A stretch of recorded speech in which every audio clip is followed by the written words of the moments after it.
শোনো না, বলছি শপিং এ যাবো, আমাকে 10,000 টাকা দেবে? 10,000 টাকা? 10,000 টাকায় আজকাল শপিং হয়? তুমি 50,000 টাকা নিয়ে যাও। টাকা তো গাছে ফলে, নাড়াবো আর পড়বে। টাকা ইনকাম করতে আবার কষ্ট হয় নাকি? আরে কি হলো, নিয়ে যাও।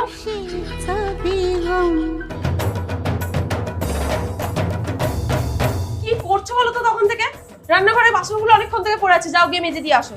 আরে বাসন মাজা কেন, আমি রান্না করে ঘর মুছে কাপড়গুলোও কেচে দেবো, তোমাকে কিচ্ছু চিন্তা করতে হবে না। আর এই অফিসের কাজগুলো স্বর্গ থেকে আমার দাদু এসে করে দিয়ে যাবে।